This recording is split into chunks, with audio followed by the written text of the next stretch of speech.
The county inspector stared at the freshly installed padlock on my ranch's 150-year-old well, then back at the cease and desist order clutched in his weathered hands. "Ma'am, I'm afraid I have to issue you a citation for illegal water extraction." Behind him, Margaret Thornfield, our HOA president, stood with her arms crossed, a smug smile spreading across her face like poison ivy. What she didn't know was that I'd just spent the morning in my lawyer's office, holding documents that would turn her entire world upside down. You see, 3 months earlier, Margaret had made the biggest mistake of her life. She'd declared war on someone who owned something she never bothered to research. It all started when I moved to Willowbrook Estates, a sprawling development of McMansions built around what used to be my family's 1,000-acre cattle ranch. My great-grandfather had sold off most of the land in the 1980s, keeping only 10 acres and the original homestead where I'd spent every summer as a child. When I inherited it last year, I thought I'd found paradise, wide open spaces, my horses grazing peacefully, and that beautiful stone well that had provided crystal clear water to our family for 5 generations. The HOA had other plans. Margaret Thornfield was everything you'd expect from a power-hungry suburban dictator, perfectly manicured nails, designer yoga pants that had never seen a yoga studio, and the kind of entitlement that comes from too much money and too little purpose. She lived in the biggest house in the development, a gaudy mansion that looked like a wedding cake someone had dropped from a great height. Our first encounter happened on a Tuesday morning when I was filling my horse's water troughs. I heard the click of expensive heels on gravel before I saw her marching across my property like she owned it. "Excuse me," she called out, her voice sharp enough to cut glass. "I'm Margaret Thornfield, HOA president. We need to discuss your situation." I straightened up, water hose still in hand. "My situation? This," she gestured dismissively at my well. "It's not in compliance with our community standards. The stone structure is an eyesore, and frankly, it brings down property values." I felt my jaw clench. "This well has been here since 1870. It predates your entire development by over a century." "That's irrelevant," she sniffed. "You're part of Willowbrook Estates now, which means you follow our rules. The well needs to be removed or properly enclosed according to our architectural guidelines." The audacity took my breath away. It's my property, my well, and it's not going anywhere. Margaret's eyes narrowed. "We'll see about that." Within a week, I received my first violation notice. Unauthorized water feature causing aesthetic disruption to community harmony. The fine was $200, with daily penalties of $50, until the issue was resolved. I crumpled up the notice and threw it in the trash, but Margaret was just getting started. The harassment escalated quickly. She filed complaints with the county about potential groundwater contamination, claiming my well posed a health risk to the community. She organized a petition among the neighbors, going door to door with fabricated stories about property values plummeting because of my unsightly frontier relic. What made it worse was how she manipulated the newer residents' people who'd moved here from cities and suburbs, who had no connection to the land's history. She painted me as a stubborn relic, refusing to modernize, conveniently leaving out that my family had owned this land since before their great-grandparents were born. "She's living in the past," I heard her tell Mrs. Wilson at the mailbox cluster. "Some people just can't accept progress." But Margaret's masterpiece came during the monthly HOA board meeting. I'd decided to attend, hoping to reason with her and the other board members. The community center was packed. Margaret had clearly rallied her troops. "As you can see from these photos," Margaret announced, clicking through slides on her presentation, "the Hartwell property continues to be a blight on our beautiful community. This primitive water extraction system is not only ugly, it's potentially dangerous." An older man named Robert Chen raised his hand. "Margaret, Isn't that well historical? My research shows the original ranch. Historical or not, Margaret cut him off. It's a liability. What happens when someone falls in? When children get hurt playing near it, the HOA could face millions in lawsuits. She clicked to the next slide, and my blood turned to ice. It was an architectural rendering showing my property improved the well gone, replaced by a sterile concrete pad and modern spigot, my rustic barn painted to match the neighborhood's beige color palette. I've already spoken with contractors, Margaret continued. We can modernize the Hartwell property for approximately $50,000. Of course, Mrs. Hartwell would be responsible for the costs, but think of it as an investment in our community's future. The room erupted in murmurs. Some neighbors nodded approvingly, while others looked uncomfortable. I stood up, my hands shaking with rage. That well is staying exactly where it is, I said, my voice carrying across the room. It's been providing water to this land longer than most of your families have lived in this state. Margaret's smile was pure venom. Mrs. Hartwell, you seem to misunderstand how HOAs work. You agreed to our covenants when you purchased your property. We have the authority to ensure compliance by any means necessary. Any means necessary? I repeated. Is that a threat?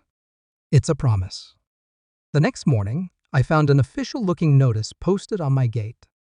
The HOA was placing a lion on my property for continued violation of community standards. If I didn't comply within 30 days, they would begin foreclosure proceedings. I stared at that notice until the words blurred together. Margaret Thornfield thought she could bully me into submission, steal my family's heritage, and turn my land into another cookie-cutter, suburban wasteland. She had no idea who she was messing with. But Margaret's campaign intensified. She started showing up at my property unannounced, claiming she was conducting safety inspections on behalf of the community. She'd arrive with her clipboard and measuring tape, taking photos of every perceived violation: a loose fence board, some peeling paint on the barn, even the natural wear on the well's stone walls. This is private property, I told her during one particularly egregious invasion. You have no right to be here. Actually, I do, she replied, waving a document. Emergency Inspection Authority, granted by the HOA board last week. We have reasonable suspicion of safety violations. The stress was getting to me. I wasn't sleeping well, constantly worried about what she'd try next. My horses sensed my anxiety, becoming skittish and restless. Even my morning routine of drawing fresh water from the well, a moment of peace I'd cherished since childhood, was tainted by the knowledge that Margaret was probably watching from her kitchen window, plotting her next move. That afternoon, I drove to the county recorder's office in town. If Margaret wanted to play legal games, I needed to understand exactly what I was dealing with. I spent hours digging through property records, HOA filings, and historical documents. What I found made my heart race. The Willowbrook Estates development had been built on land sold by my family in 1987. But there was something interesting in the original sale agreement, a clause that had apparently been overlooked by everyone involved in creating the HOA. My great-grandfather had been smart enough to retain all water and mineral rights in perpetuity for the remaining 10-acre homestead. But that was just the beginning. I pulled up the incorporation documents for the Willowbrook Municipal Water Company, the private utility that supplied water to the entire development. My hands started trembling as I read the founding documents. There it was, in black and white. The water company had been established by my great-grandfather in 1952, originally to serve the ranch and a few neighboring properties. When he sold the land for development, he'd sold shares in the water company to the developers, but had retained controlling interest. As the sole surviving heir, I didn't just own the well Margaret was trying to destroy. I owned the company that supplied water to her entire neighborhood. I sat in my truck outside the recorder's office, laughing until tears streamed down my face. Margaret Thornfield had just declared war on her own water supply. The revelation changed everything, but I knew I had to be careful. Margaret was ruthless and well-connected. If she got wind of what I'd discovered before I was ready, she might find ways to complicate things. I needed a bulletproof strategy. I spent the next few days researching Margaret herself. What I found painted a picture of a woman who'd built her entire identity around controlling others. She'd been HOA president for 8 years, ruling the neighborhood with an iron fist. Former board members told stories of her vindictive campaigns against anyone who dared question her authority. There was the elderly couple who'd wanted to plant wildflowers in their front yard.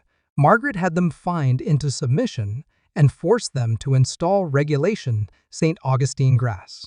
The young family who'd painted their front door navy blue instead of the approved colonial blue, Margaret had made their lives miserable until they repainted it. The single father, who'd worked night shifts and couldn't mow his lawn to her standards, she'd driven him out of the neighborhood entirely. But here's what Margaret didn't understand. Those people had been easy targets, isolated individuals without the resources to fight back. I was different. I had something she couldn't take away or intimidate out of existence: legal ownership of the infrastructure that kept her little kingdom functioning. The next few days were a whirlwind of phone calls to lawyers, accountants, and water rights experts. My great-grandfather's attorney, now retired but still sharp as a tack, walked me through the implications of what I'd discovered. "Your family has been collecting dividend checks from the water company for decades," he explained. "But because of the way the trust was structured, you've also inherited voting control. Technically, you could shut off water to the entire development if you wanted to." "But I wouldn't do that to innocent people," I said. "Of course not. But Margaret doesn't know that." While I was plotting my next move, Margaret was escalating her campaign. She filed a complaint with the health department, claiming my well was contaminating the groundwater. She reported me to the fire department, saying the well posed a safety hazard. She even called animal control, trying to claim my horses were a nuisance. Each complaint meant inspectors tramping across my property, clipboards in hand, looking for violations that didn't exist. Each time, they found nothing wrong. My well was properly maintained, my horses were healthy and happy, and my property was in better condition than most in the neighborhood. But the constant harassment was wearing me down. Margaret seemed to have an endless supply of officials she could sick on me. Building inspectors, zoning officers, even a soil conservation specialist, all arriving with serious faces and clipboards, looking for problems that Margaret had convinced them existed. The breaking point came on a Saturday morning. I was in town getting supplies when my neighbor called, panic in her voice. "Sarah, you need to get home now. There's something happening at your place." I raced back to find a county inspector installing a padlock on my well, with Margaret supervising the whole operation. A cease and desist order was taped to the well's stone wall, claiming immediate health hazard requiring emergency intervention. "What the hell do you think you're doing?" I shouted, jumping out of my truck. The inspector looked uncomfortable. "Ma'am, we received a complaint about contaminated water. Until we can do a full analysis, this well needs to be secured." Margaret stepped forward, practically glowing with satisfaction. "I'm sorry it came to this, Sarah, but you forced our hand. The community's safety has to come first. You have no right." "Actually, we do." She held up a court order, emergency injunction, signed by Judge Morrison this morning. "Your well is officially shut down pending environmental review." I felt the world spinning around me. Without my well, I couldn't water my horses. I couldn't maintain my garden. Margaret had found a way to make my property unlivable. "Don't worry," she said with false sweetness. "I'm sure this will all be resolved quickly. Assuming you're willing to be reasonable about modernizing your property, As the inspector finished securing the padlock, Margaret leaned closer. "You could have made this easy, Sarah. Now it's going to cost you everything." She had no idea how right she was about one of us losing everything. But what Margaret didn't see was the small recording device I'd started carrying after her harassment began.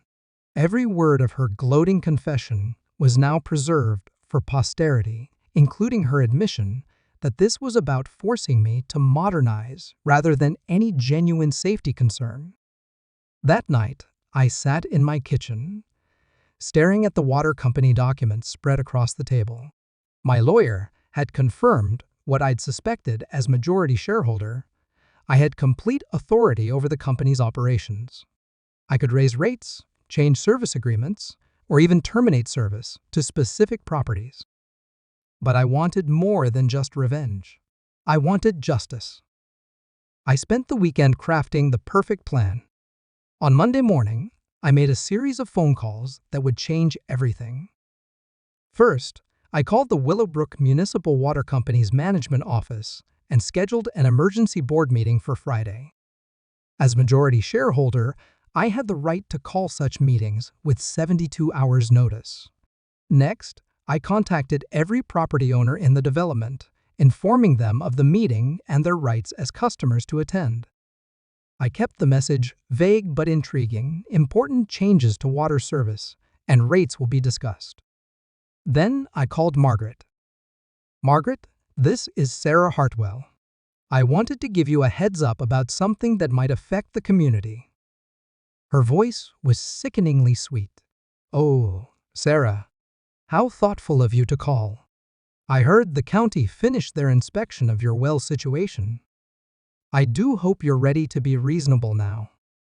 Actually, I wanted to let you know about a water company meeting on Friday. You might want to attend." Water company? What does that have to do with anything? You'll find out. I could practically hear her brain spinning. "Sarah, what are you up to?" "Just looking out for the community, Margaret. Isn't that what good neighbors do?" The silence stretched for nearly 30 seconds. "Fine, I'll be there." "Wonderful. Oh, and Margaret? You might want to bring your checkbook." Throughout the week, I could see Margaret growing increasingly agitated.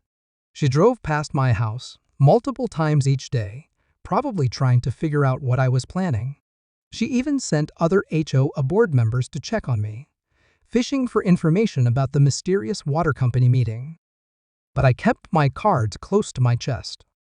I had one chance to make this work, and Margaret's entire reign of terror depended on people being afraid to stand up to her. Once they saw she could be challenged and defeated, her power would crumble. Friday evening arrived with a kind of dramatic thunderstorm that movie directors dream about. The community center was packed. I'd never seen so many residents at one meeting. Margaret sat in the front row with several HOA board members, whispering and shooting suspicious glances in my direction. At exactly 7 p.m., I walked to the podium and called the meeting to order. "Good evening, everyone. Thank you for coming to this emergency meeting of the Willowbrook Municipal Water Company. For those who don't know me, I'm Sarah Hartwell, and I'm here tonight as majority shareholder and controlling owner of your water utility." The room erupted in confused murmurs. Margaret's face went white. "That's impossible," she called out. "The water company is owned by the Development Corporation." I smiled and clicked to my first slide. "Actually, Margaret, that's not quite accurate. The Development Corporation owns 49% of the company. The remaining 51% has been owned by the Hartwell family since 1952. The projection screen showed the original incorporation documents, highlighting the ownership structure in bright yellow. More murmurs rippled through the crowd. Now, I'm sure you're all wondering why I called this meeting. It's come to my attention that there have been some concerns about water quality in our community, specifically regarding the historical well on my property. Margaret started to stand up, but I continued before she could speak. The HOA president has filed multiple complaints suggesting that my family's well, which has provided clean water for nearly 150 years, somehow poses a contamination risk to the municipal supply. These complaints have resulted in county inspections, legal fees, and significant harassment of a paying customer. I clicked to the next slide, showing the water quality reports from both my well and the municipal system. My well water was actually cleaner. Interestingly, these complaints have been filed despite the fact that my well has its own independent source and has never been connected to the municipal system.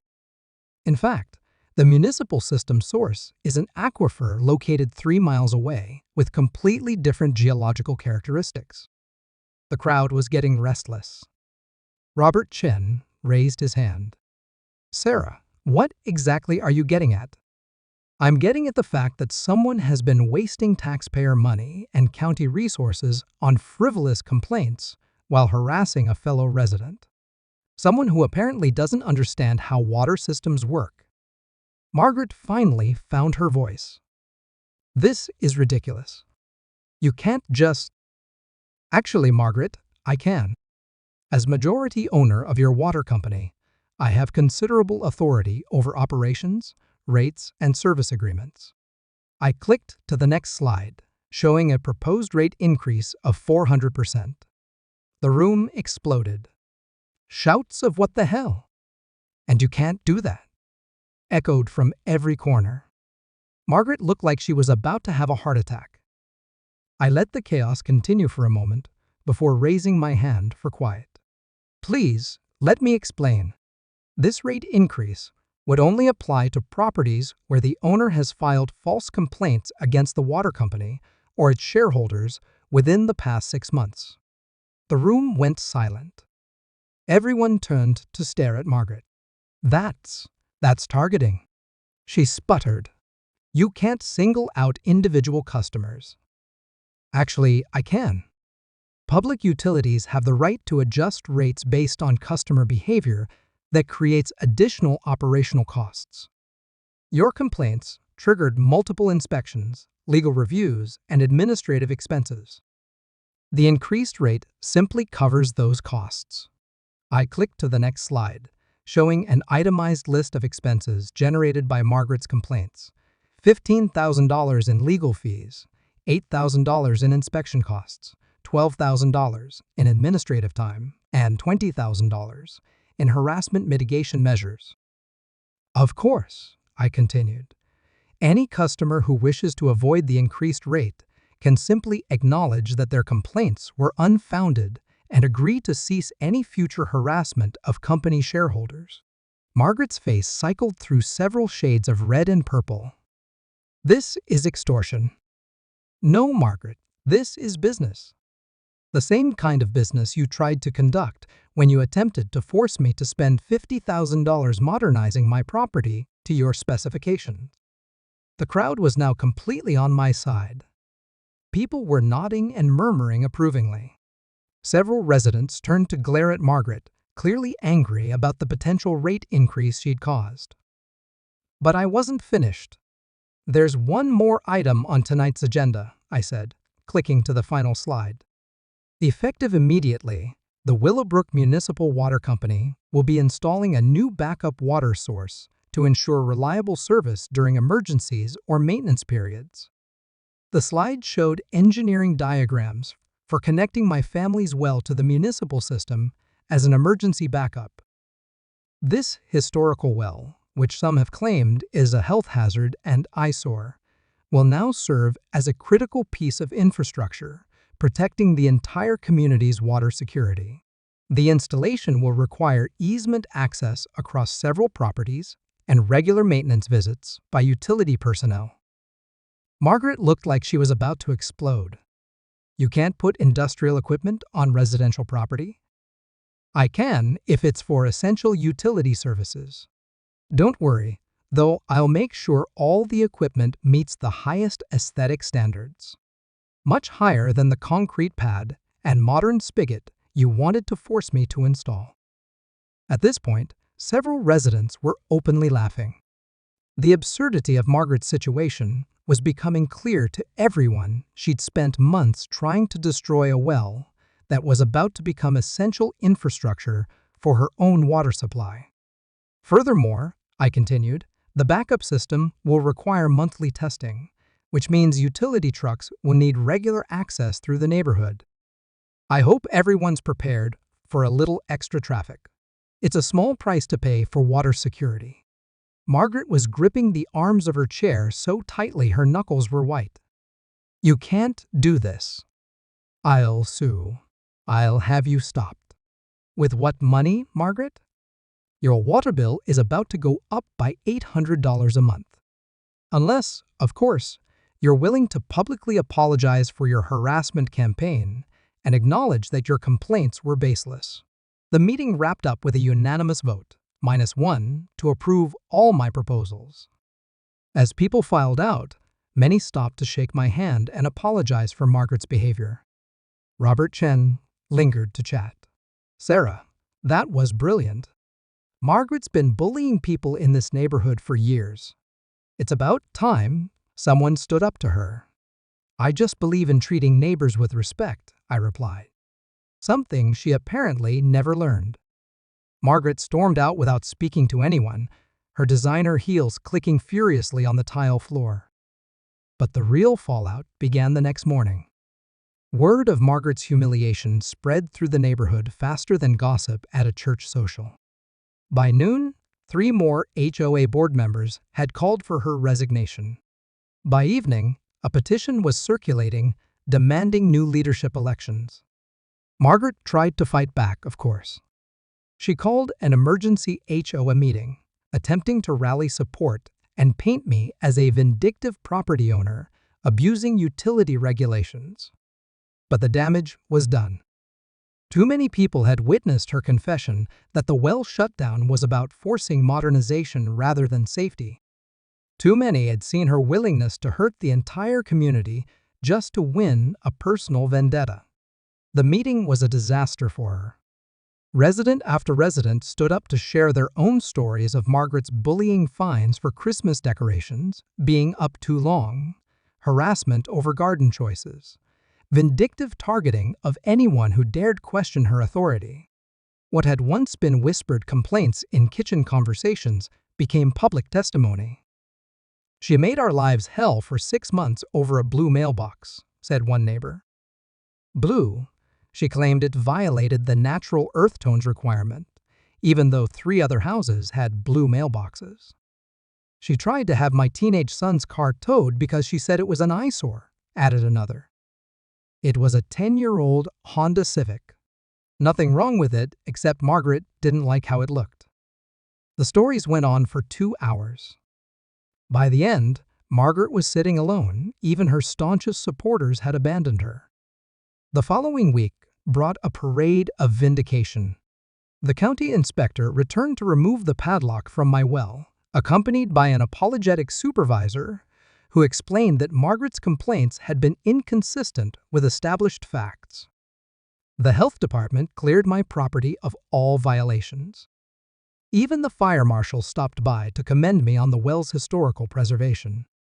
But the sweetest moment came when Margaret showed up at my door on Thursday evening, holding a manila envelope. "I'm here to resolve this situation," she said, her voice tight with barely contained rage. "What situation is that, Margaret? Don't play games. You know exactly what you're doing." I invited her in and poured 2 glasses of ice-cold well water. She didn't touch hers. "I've prepared a formal apology," she said, sliding the envelope across my kitchen table. "And I'm willing to pay reasonable compensation for any inconvenience my complaints may have caused." I opened the envelope and read the letter. It was everything I'd hoped for, a complete retraction of all her accusations, an acknowledgement that my well posed no health or safety risks, and an agreement to cease all harassment. "This is a good start," I said. "But what about the emotional distress? The damage to my reputation? The time I've spent dealing with your frivolous complaints?" Margaret's eye twitched. "How much do you want?" I pretended to consider it. Well, there's the rate increase for your water service. That should cover most of the direct costs. About that, she said quickly. Surely we can work out some arrangement.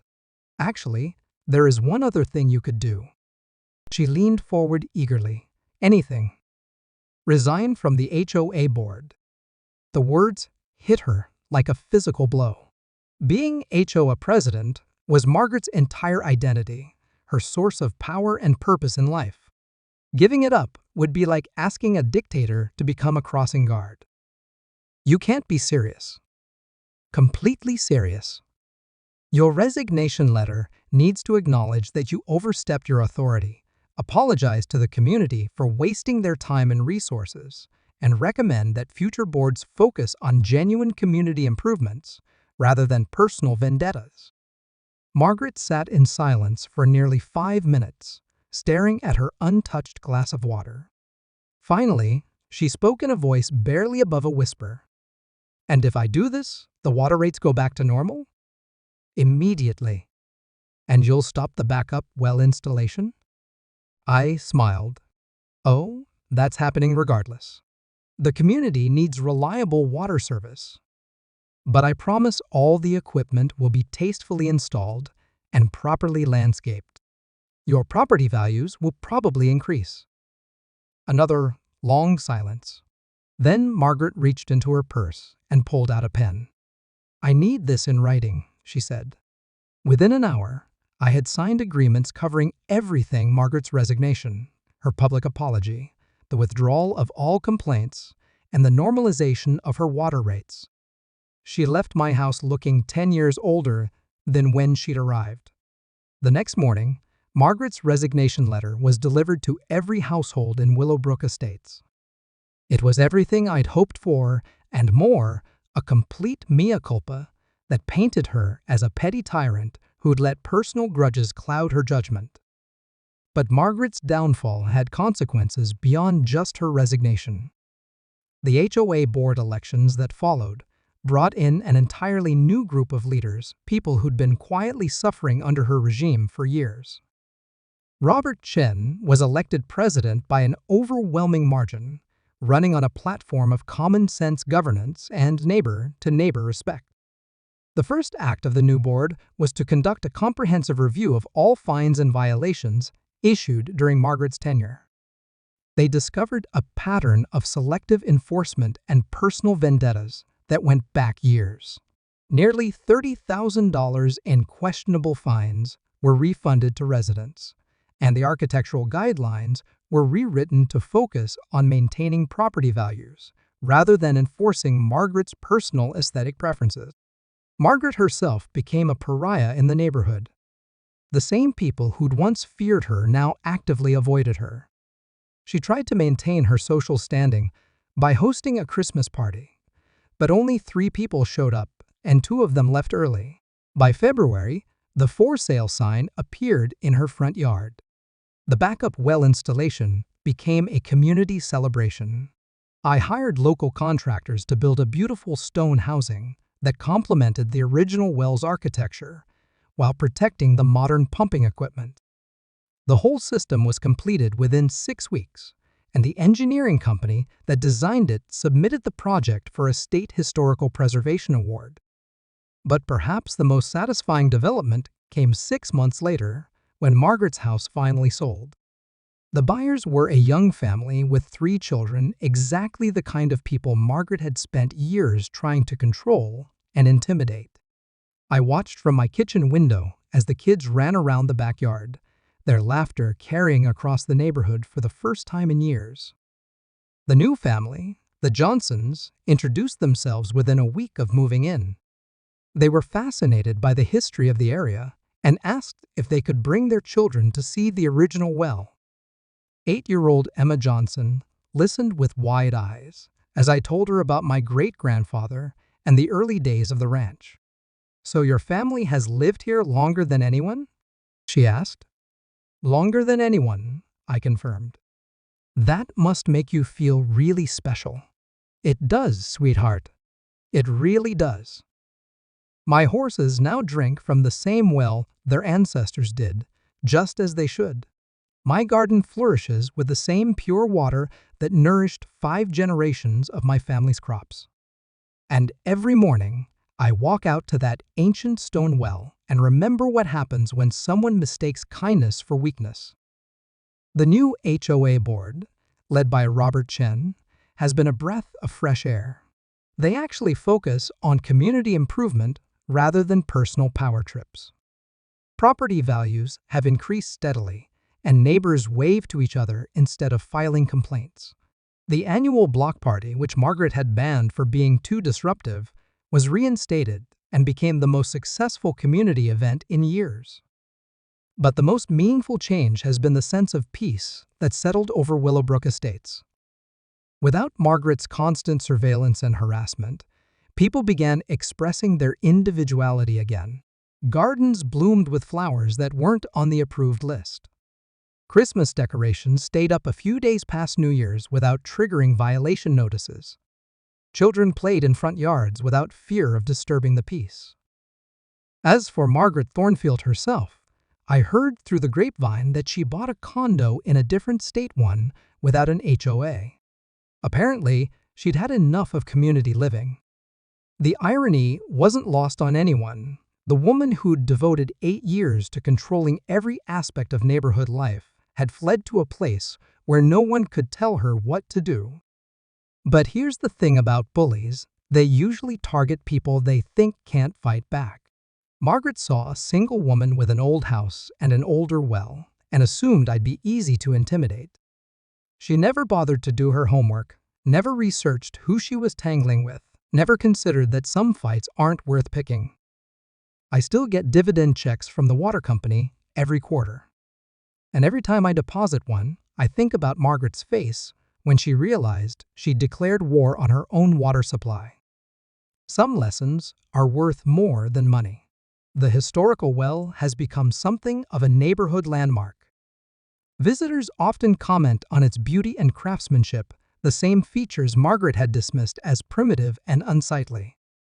The County Historical Society even added it to their official heritage tour, bringing school groups and history enthusiasts to learn about the area's ranching past. These days, when new residents move to Willowbrook Estates, they often stop by to admire the historical well and ask about its story. I tell them about my great-grandfather's wisdom in preserving water rights, about the importance of knowing your neighbors, and about standing up for what's right. But I never mention Margaret Thornfield by name. She's learned her lesson, and that's enough for me. Besides, I've got my eye on the new development going up on the other side of town.